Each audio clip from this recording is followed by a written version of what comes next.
What's up, y'all? It's your boy, Mr. Cheap Sense here.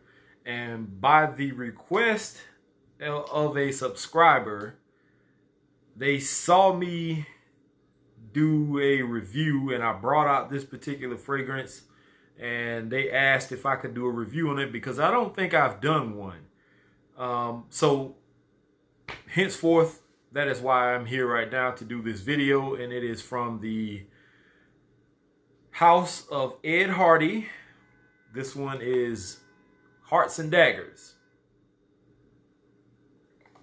So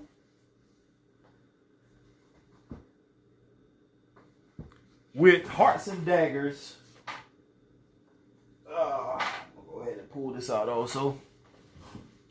With Hearts and Daggers, I had actually the whole line, just about, I believe, of these particular fragrances. Back when Ed Hardy was actually popping, everybody used to wear their fragrances and wear the clothes and all this kind of stuff. I wasn't big on the clothes, but I did have the fragrances. This is back when I first started collecting fragrances, and they aren't bad. They're not top of the line fragrances like most of the designer, niche, and indie houses are, but it has a place in most people's hearts as far as the designer world. It fits perfect. Some of these fragrances are pretty good, such as Love and Luck, which has been considered a somewhat clone of Millesime Imperial. But personally speaking, after I did my side-by-side comparison, I don't see this as close as I used to see it, actually, after I got my hands on the actual Millesime Imperial. But it is still a nice, somewhat close clone of it.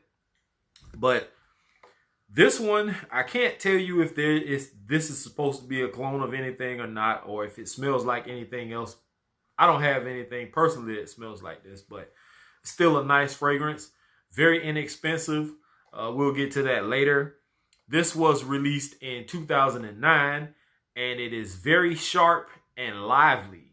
And this particular fragrance, it does command attention and people will notice it. Trust me. Do not do too many sprays of this fragrance because it is a little bit strong. It, like I said in the beginning, it is sharp. It is very it's more for the outgoing type person. Somebody that's more upbeat and not laid back and casual. Note breakdown. I like the notes in this fragrance. There are certain key notes in this that really kind of attracted me to it. It does have an accord of martini, which is an alcoholic type beverage. It has pear, which is nice, and basil. The mid notes, you get papaya, which is another fruit. I like papaya. It has pepper and rosemary, and that pepper is what makes it kind of spicy. The base, you get sandalwood, suede, patchouli, and something called katsura, Katsura. I don't know what that is, but this fragrance is really nice. It really is. The atomizer on this thing is not bad. Pretty good. It does have a very, very good smell. I think, honestly, Love and Luck, which is this one, is a lot more softer and subdued than this one is. This one has more depth to it.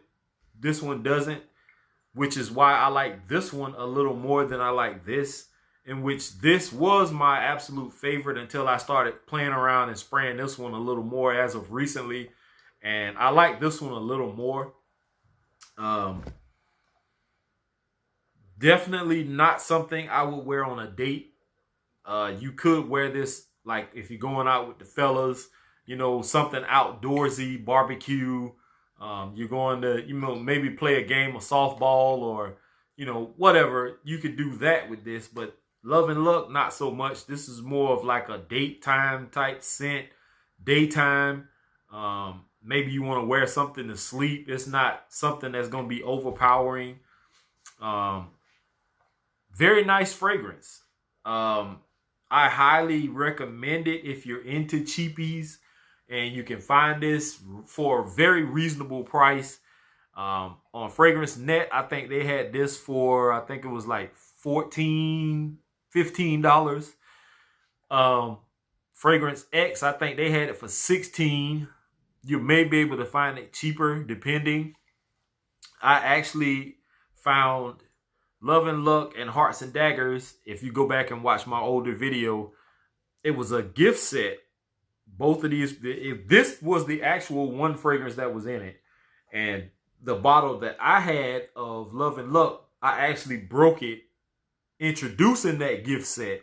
So a subscriber reached out and sent me another bottle of this because they saw that video.